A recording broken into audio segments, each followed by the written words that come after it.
ইয়া আইয়ুহান নাস, আল্লাহর নবী মানুষকে লক্ষ্য করে বলছেন, ইয়া আইয়ুহান নাস আফশুস সালাম ওয়া আত'ইমুত তাআম ওয়াসিলুল আরহাম ওয়াসাল্লু বিল লাইলি ওয়ান নাসু নিয়াম তাদখুলুল জান্নাতা বিসালাম। আল্লাহ নবী বলছেন তাদখুলুল জান্নাতা বিসালাম, আল্লাহ তাআলা তাকে নিরাপত্তার সহিত বিনা হিসাবে জান্নাত দান। তাহলে আমাদের তো নিরাপত্তার সহিত জান্নাতে যাওয়াই দরকার। আল্লাহ নবী আমাকে আপনাকে লক্ষ্য করে, কিয়ামত পর্যন্ত আনেওয়ালা মানুষকে লক্ষ্য করে আল্লাহ নবী উম্মতকে দরদি কণ্ঠে ডাইকা বলছেন, ইয়া আইয়ুহান নাস, ও লোক সকল, আফশুস সালাম, তোমরা পরস্পরে সালামের আদান প্রদান করো, একে অপরকে সালাম দাও, একে অপরকে বেশি বেশি সালাম দাও। আজকে আমার আপনার পরস্পরের মধ্যে এক ভাই আরেক ভাইয়ের সাথে সুসম্পর্ক নাই, স্বামী স্ত্রীর মধ্যে ভালোবাসার সম্পর্ক নাই, দূরত্ব হয়, বাবার সাথে ছেলের সম্পর্ক নাই। রাসূল বলছেন একে অপরকে বেশি বেশি সালাম দিবা, তো আল্লাহ তাআলা সালামের উসিলা তোমাদের মধ্যে ভালোবাসার বন্ধনকে মজবুত করে দিবে। তোমার গলের মধ্যে সালামের আদান প্রদান করো, একে অপরকে সালাম দাও। তুমি তোমার স্ত্রীকে সালাম দিবা, তোমার স্ত্রী তোমাকে সালাম দিবে, তোমার ছেলে মেয়েকে তুমি সালাম দিবা, তোমার ছেলে মেয়ে তোমাকে সালাম দিবে। যখন তোমার ঘরের মধ্যে সালামের আদান প্রদান বেশি হবে, আল্লাহর নবী বলছেন তোমার ঘরটা আল্লাহ তাআলা রহমত দ্বারা ভরপুর করে দিবে। তোমার ঘরে কোনো ফিতনা থাকবে না, কোনো ফাসাদ থাকবে না। এজন্য সালাম দেওয়া রাসূলের আদেশ, ইয়া আইয়ুহান নাস আফশুস সালাম, তোমরা একে অপরকে সালাম দিবা, পরস্পরের সালামের আদান প্রদান করো, এটা রাসূলের আদেশ। বেশি বেশি সালাম দিবা। একে অপরের সাথে তোমার শত্রু আছে, তোমার চেহারা দেখতে পারে না, তুমি এক মাস তাকে লাগাতার সালাম দাও। আল্লাহ নবী বলছেন তুমি সালাম দিতে দিতে দেখবা তোমার ওই পরম শত্রু একসময় তোমার বন্ধু হয়ে গেছে। এটা কোরআনের মজলিস, কোরআনের মজলিসের আদব আছে, কোরআনের মজলিসের আদব আছে। গানের কনসার্ট হয়, গানের আয়োজন হয়, নাটক হয়, এগুলির কোনো আদব নাই। আর কোরআনের মজলিসের আলাদা আদব আছে। যারা কোরআনের মজলিসে আসবে তারা কোরআন ও হাদিসের আলোচনা শ্রবণ করার জন্য মনোযোগ সহকারে যে আলোচনা করবেন তার দিকে মোতাওয়াজ্জু হয়ে থাকবে। বাহিরে যারা দাঁড়িয়ে আছেন আমি সবাইকে অনুরোধ করব, এটা মজলিসের সৌন্দর্য নষ্ট হয়। যাদের সময় আছে তারা বসে পড়েন, ভিতরে এসে বসেন। এই মজলিস অত্যন্ত দামি মজলিস। এই মজলিসে আমরা যতক্ষণ বসা থাকব কোরআন ও হাদিসের আলোচনা শোনার জন্য আল্লাহ পাক রব্বুল আলামিনের পক্ষ থেকে প্রত্যেকটা বান্দার উপর সাকিনা নামক রহমত আল্লাহ তাআলা নাজিল করতে থাকবেন। আর আমাদের জন্য আল্লাহ তাআলা রহমত প্রাপ্ত হওয়া এটা অত্যন্ত জরুরি, দুনিয়াতেও দরকার, আখেরাতেও দরকার। নেকি অর্জন করবার জন্য আল্লাহ তাআলা আমাকে আপনাকে পাঠিয়েছেন। আল্লাহ পাক রব্বুল আলামিন অন্য কোনো উদ্দেশ্যে আমাকে আপনাকে দুনিয়াতে পাঠান নাই যে এই জায়গায় আসলাম বসলাম। যারা সুবহানাল্লাহ আলহামদুলিল্লাহ আল্লাহু আকবার মাঝে মধ্যে আল্লাহ তাআলার বরত্বের আওয়াজ জবান দিয়ে বের করি, হাদিসের মধ্যে বুখারীর রিওয়ায়াতে আছে রাসূল বলছেন বান্দার জবানে যদি ছোট্ট জবানে সুবহানাল্লাহ উচ্চারণ হয় আল্লাহ পাক রব্বুল আলামিন বান্দাকে অনেক নেকি দান করেন। হাদিসের মধ্যে আছে রাসূল বুখারী হাদিসের মধ্যে বলছেন সুবহানাল্লাহ নিসফুল মিজান আলহামদুলিল্লাহ তামলাউল মিজান। বান্দার জবানে একবার যদি সুবহানাল্লাহ উচ্চারণ হয় রাসূল করিম সাল্লাল্লাহু আলাইহি ওয়াসাল্লাম বলছেন মিজানের অর্ধেক পাল্লা আল্লাহ তাআলা বান্দার জন্য নেকির দ্বারা ভরপুর করে দেন। আমার আপনার নেকি খুব দরকার। ময়দানে মাশরে যখন আমরা উঠব নেকি ছাড়া অন্য কোনো পাথেও আমাদের কাজে লাগবে না। এই আমার আপনার হায়াত যেটা চলতেছে আল্লাহ পাক রব্বুল আলামিন এই পুরো হায়াতটাই দান করছেন নেকি অর্জন করার জন্য। যার নেকি যত বেশি হবে হাশরের ময়দানে আল্লাহ তাআলা তাকে তত বেশি ইজ্জত আর সম্মান দান করবেন। এজন্য নেকি খুব দরকার। ময়দানে মাশরে কেউ কাউকে নেকি দিবে না। এই আওয়াজকারী হয় কেন বাইরে এখনো? ময়দানে মাশরে বান্দার নেকি আল্লাহ তাআলার, বান্দার যত বেশি নেকি হবে আল্লাহ তাআলার কাছে বান্দার মূল্য তত বেশি হবে। নেকি উপার্জন করার জায়গা হলো দুনিয়া।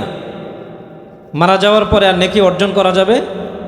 কবরে যাওয়ার পরে কেউ যদি সারা জীবন সারা জনম কবরের পুরা জিন্দিগি কিয়ামত পর্যন্ত কবরে বসে বসে আল্লাহর নামে জিকির করে, তাকে একটাও নেকি দেওয়া হবে।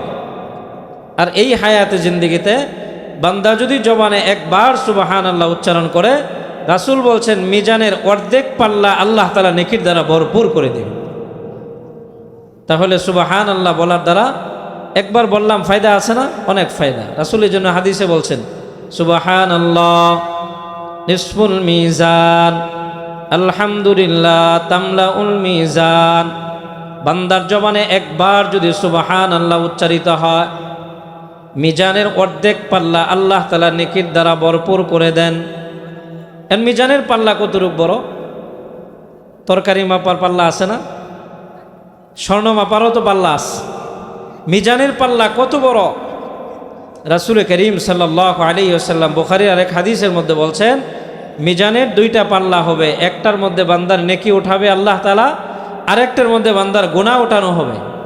আমার আপনার নেকি অথবা বদি, পূর্ণ অথবা গুনাহ, বান্দার আমল তো দুইটা পাল্লা হবে।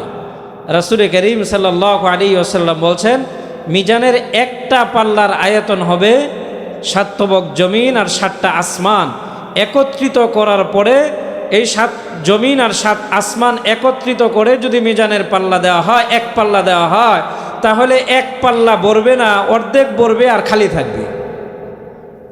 তাহলে মিজানের পাল্লা কত বড়? তাহলে মিজানের পাল্লা হলো দুইটা। এই দুই পাল্লা রাসূল বলছেন কেউ যদি জবানে ছোট্ট জবানে সুবহানাল্লাহ উচ্চারণ করে, তাহলে মিজানের এক পাল্লা তার নেকির দ্বারা আল্লাহ তাআলা ভরপুর করে দিবে। তাহলে আল্লাহ কত নেকি দান করবেন? আরেক হাদিসের মধ্যে আছে রাসূল বলছেন যে একবার সুবহানাল্লাহ বলার দ্বারা আসমান আর জমিনের মাঝখানের খালি জায়গা আছে, আল্লাহ তাআলা পুরা খালি জায়গা বান্দার জন্য নেকির দ্বারা ভরপুর করে দিবে।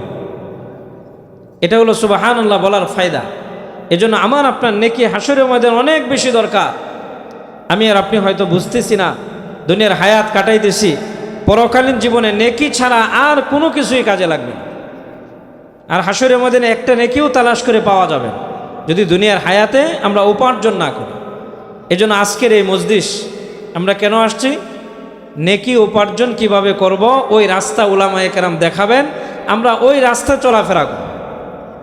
এটা কোনো গানের কনসার্ট না, কোরআনের কনসার্ট। আল্লাহ তাআলা কোরআনের মধ্যে বলছেন যেই জায়গা কোরআনের আলোচনা হয়, কোরআনের তেলাওয়াত হয়, ওই মজলিসের আদব আছে। আল্লাহ তাআলা কোরআনে বলছেন ওয়া ইযা কুরিআল কুরআন ফাসতামিউ লাহু ওয়া আনসিতু লাআল্লাকুম তুরহামুন। আল্লাহ তাআলা কোরআনের মধ্যে বলতেছেন ওয়া ইযা কুরিআল কুরআন, যখন তোমাদের সামনে কোরআন তেলাওয়াত করা হয়, ফাসতামিউ লাহু ওয়া আনসিতু, তোমরা মনোযোগ সহকারে শ্রবণ করো এবং চুপ থাকো। লাআল্লাকুম তুরহামুন, দুই কাজ যদি করতে পারো, চুপ থাকবা, কোরআনের আলোচনা হচ্ছে তো চুপ থাকবা, নীরব থাকবা এবং মনোযোগ সহকারে আলোচনা শুনবা। এই কাজ তোমাদের দুইটা, একটা হলো নীরব থাকা, মনোযোগ সহকারে আলোচনা শ্রবণ করা। দুই কাজ যদি তোমরা করতে পারো, আল্লাহ তাআলা ঘোষণা করছেন লাআল্লাকুম তুরহামুন, আমি আল্লাহ তাআলা তাদের জন্য রহমতের ফয়সালা করে দিব। আল্লাহ তাআলা রহমতের ফয়সালা করে। এই জন্য আল্লাহ তাআলা রহমত আমার আপনার দরকার। এই সকল মজলিসগুলি এখন যে উসুলে মজলিস হওয়ার কথা, উসুলগুলি নষ্ট হয়ে গেছে। মানুষ আসে খালি কণ্ঠ শোনার জন্য, মানুষ এসে যোগ্য আলেম কিনা ওইটা দেখে না, আসে একটু কণ্ঠ সুর শোনার জন্য। ভালো যদি সুর থাকে তাহলে বসে, আর যদি সুর না থাকে তাহলে আলোচনা শ্রবণ করে। কিন্তু এই সকল মজলিস ছিল যে কোরআন ও হাদিসের আলোচনা, যদি দামি আলোচনা হয় মনোযোগ সহকারে আলোচনা শুনবে, যেটার দ্বারা আমার দিল পরিবর্তন হবে, আমার মন পরিবর্তন হবে, আমার মন মস্তিষ্ক আল্লাহ তাআলার দিকে দাপিত হবে। কিন্তু আজকে ওইটা আমরা করতে পারি না, আমাদের ইখলাসের অভাব। এজন্য যেটা বলতেছিলাম যে আমার আপনার ময়দানে মাশরে নেকির খুব দরকার, খুব প্রয়োজন হবে। এজন্য দুনিয়ার হায়াত নেকি উপার্জন করার জায়গা। আল্লাহ তাআলা আমাকে আপনাকে নেকি অর্জন করার জন্যই দুনিয়াতে পাঠাইছে। যত বেশি নেকি অর্জন করব আল্লাহ তাআলার কাছে আমার আপনার মূল্য তত বাড়তে থাকে। এজন্য সুবহানাল্লাহ কয়েকবার আমরা বললাম, আল্লাহ তাআলা অনেক নেকি দান করছেন। আর হাদিসের মধ্যে আছে, কেউ যদি আলহামদুলিল্লাহ বলে, আলহামদুলিল্লাহ তামলাউল মিজান, একবার বান্দার জবানে যদি আলহামদুলিল্লাহ উচ্চারণ হয়, রাসূলুল্লাহ সাল্লাল্লাহু আলাইহি ওয়াসাল্লাম বলছেন, আলহামদুলিল্লাহ তামলাউল মিজান, বান্দার জবানে একবার আলহামদুলিল্লাহ উচ্চারিত হয়, আল্লাহর নবী বলছেন মিজানের দুইটা পাল্লা আল্লাহ তাআলা নেকির দ্বারা ভরপুর করে দেন। মিজানের দুইটা পাল্লাই নেকির দ্বারা ভরপুর হয়ে যায়। এজন্য আমার আপনার নেকি খুব দরকার। হাদিসের মধ্যে আছে, ময়দানে মাশরে এক ব্যক্তি অল্প নেকির জন্য তার জাহান্নামের ফায়সা। সে আল্লাহ তাআলাকে বলবে, আল্লাহ দুনিয়াতে আমার ছেলে ছিল, মেয়ে ছিল, আমার বাবা মা ছিল, আমার স্ত্রী ছিল, অল্প নেকির জন্য আমাকে জাহান্নামে দেবা, আমাকে একটু সময় দাও, আমি আমার আত্মীয় স্বজনের কাছ থেকে আমি অল্প নেকি নিয়ে আসবো। আল্লাহ তাআলা বলবেন ঠিক আছে যাও। সে এক অল্প নেকি, কোনো হাদিসের মধ্যে আছে একটা নেকি, অল্প নেকির জন্য ছুটাছুটি করবে, সারাদিন দৌড়াইতে থাকবে। কিন্তু তার ছেলের কাছে যাবে, ছেলে বলবে আমার তো বাবাই ছিল না। মেয়ের কাছে যাবে, মেয়ে তাকে দেখে পালায়ন করবে, নিজের স্ত্রী পালায়ন করবে, নিজের মা বাবা পালায়ন করবে। একটা নেকি সে কারো কাছে পাবে না। আবার বিকালবেলা যখন আল্লাহ তাআলার সামনে আসবে, এসে একেবারে লজ্জা, সে আল্লাহ তাআলার সামনে মাথা নিচু করে দাঁড়ায় থাকবে। আল্লাহ তাআলা বলবেন, বান্দা নেকি নিয়ে আসছ? বান্দা বলবে, আল্লাহ আজকে মাও পরিচয় দিল না, বাবাও পরিচয় দিল না, নিজের ছেলে মেয়ের জন্য পুরাটা হায়াত শেষ করলাম, দুনিয়ার হায়াত ছেলে মেয়ের সন্তুষ্টির জন্য যা করা সব করলাম, আজকে ছেলে মেয়ে আমার পরিচয় দেয় না, আমি নিরাশ হয়ে চলে আসলাম। আল্লাহ কেউ আমাকে নেকি দিল না, তোমাকে ছাড়া আপন বলতে আর কাউকে আজকে পাইলাম না।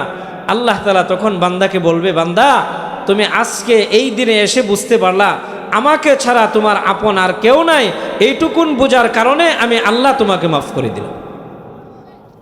এই জন্য ময়দানে মাশরে কেউ কাউকে পরিচয় দিবে না। বলবেন যে হুজুর বানোয়াট বললেন, আল্লাহ তাআলা কোরআনের মধ্যে বলছেন, ইয়াউমা ইয়াফিরুল মারউ মিন আখি ওয়া উম্মিহি ওয়া আবি ওয়া সাহিবাতিহি ওয়া বানিহি, ময়দানে মাশরে ছেলে মেয়ে মা বাবাকে পরিচয় দিবে না, নিজের মা বাবা ছেলে মেয়ের পরিচয় দিবে না, সবাই অস্বীকার করবে। এজন্য আমার আপনার হাসরের ময়দানে আল্লাহকে দরকার, আল্লাহ রাসূলের শাফায়াত দরকার। এখন আমি আর আপনি যদি হায়াতটা গঠন না করি, আল্লাহ তাআলার হুকুম অনুযায়ী আমার হায়াতটা যদি গঠন না হয়, তাহলে হাসরের ময়দানে আমি আর আপনি উঠব, তখন আমার চাইতে আপনার চাইতে অসহায় আর কেউ হবে না। এজন্য সম্মানিত হাজিরিন, আমার আপনার জীবনটাকে গঠন করার দরকার। জীবন গঠন করব কি দিয়া? নেক আমলের দ্বারা। যে যত বেশি হায়াতে নেক আমল উপার্জন করবে আল্লাহ পাক রব্বুল আলামিনের কাছে, সে তত বেশি দামি মানুষ হবে। আল্লাহ তাআলার কাছে চেহারা, বংশ, পরিচয় কোনো কিছু আল্লাহ তাআলার কাছে ধর্তব্য না। আল্লাহ তাআলা বান্দার শুধু নেক আমল দেখবে। বান্দার যত বেশি নেক আমল হবে, আল্লাহ পাক রব্বুল আলামিন ওই নেক আমলের ভিত্তিতে আল্লাহ তাআলার কাছে বান্দা দামি হবে। এজন্য আজকে আমি আর আপনি যে এই মজলিসে আসছি, আল্লাহ তাআলা নিয়ে আসছেন। আমি অসংখ্য হাদিস থেকে একটা হাদিস তেলাওয়াত করছি। রাসূল করিম সাল্লাল্লাহু আলাইহি ওয়াসাল্লাম ওই হাদিসের মধ্যে 4টা আমলের কথা বলছেন। আমি 4টা আমল দিব, আপনারা 4টা আমল, রাসূলের দেওয়া 4টা আমল আমি শুধু বার্তাবাহক, আপনারা কানে শুধু পৌঁছায়া দিব। আপনারা এই 4টা আমল নিয়ে যাবেন এবং মৃত্যু পর্যন্ত এই 4টা আমল করবেন। আল্লাহ তাআলার নবী বলছেন, কেউ যদি এই 4টা আমল দায়ীভাবে মৃত্যু পর্যন্ত করতে পারে, তো আল্লাহ তাআলা মারা যাওয়ার পরে তাকে সহজে জান্নাত দান করে দেবে। তাহলে আমরা তো জান্নাত চাই, নাকি বলেন? জান্নাত চাই না? তাহলে 4টা আমল দেব, আপনারা নেবেন ইনশাআল্লাহ। আল্লাহ নবী হাদিসের মধ্যে বলছেন, ইয়া আইয়ুহান নাস, আল্লাহর নবী মানুষকে লক্ষ্য করে বলছেন, ইয়া আইয়ুহান নাস আফশুস সালাম ওয়া আতঈমুত তাআম ওয়াসিলুল আরহাম ওয়াসাল্লু বিল লাইলি ওয়ান নাসু নিয়াম তাদখুলুল জান্নাতা বিসালাম। আল্লাহ নবী বলছেন তাদখুলুল জান্নাতা বিসালাম, আল্লাহ তাআলা তাকে নিরাপত্তার সহিত বিনা হিসেবে জান্নাত দান। তাহলে আমাদের তো নিরাপত্তার সহিত জান্নাতে যাওয়াই দরকার। আল্লাহ নবী আমাকে আপনাকে লক্ষ্য করে, কিয়ামত পর্যন্ত আনেওয়ালা মানুষকে লক্ষ্য করে আল্লাহ নবী উম্মতকে দরদি কণ্ঠে ডাইকা বলছেন, ইয়া আইয়ুহান নাস, ও লোক সকল, আফশুস সালাম, তোমরা পরস্পরে সালামের আদান প্রদান করো, একে অপরকে সালাম দাও, একে অপরকে বেশি বেশি সালাম দাও। আজকে আমার আপনার পরস্পরের মধ্যে এক ভাই আরেক ভাইয়ের সাথে সুসম্পর্ক নাই, স্বামী স্ত্রীর মধ্যে ভালোবাসার সম্পর্ক নাই, দূরত্ব হয়, বাবার সাথে ছেলের সম্পর্ক নাই।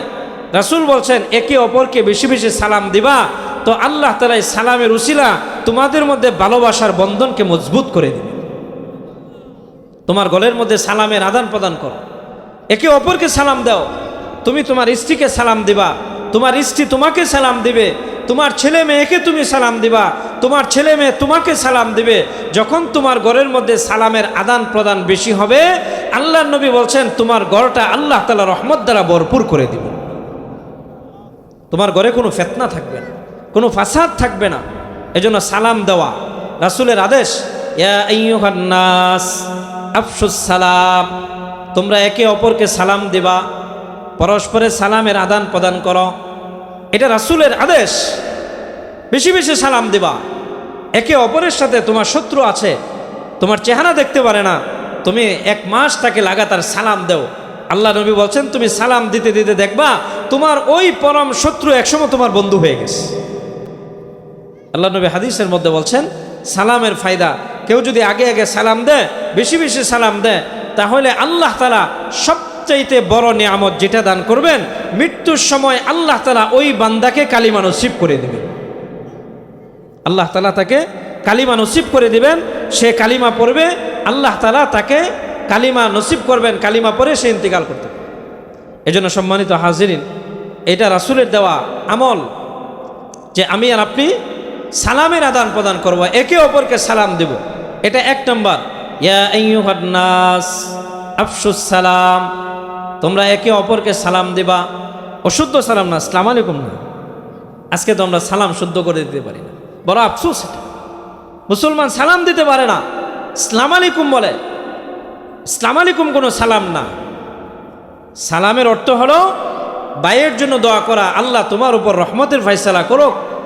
কিন্তু আসসালামু আলাইকুম বলা এর অর্থ হলো আল্লাহ তোমাকে ধ্বংস করো, তার জন্য অভিশাপ দেওয়া, এটা সালাম না। রাসূল বলছেন তুমি তোমার ভাইয়ের জন্য রহমত কামনা করো, আল্লাহ তাআলা তোমার ভাইয়ের জন্য রহমত কামনা করার উসিলা আল্লাহ তাআলা তোমার জন্য রহমতের ফয়সালা করে দেন। এজন্য সালাম শুদ্ধ করে শেখা। আসসালামু আলাইকুম ওয়া রাহমাতুল্লাহ, শুদ্ধ করে সালাম দাও।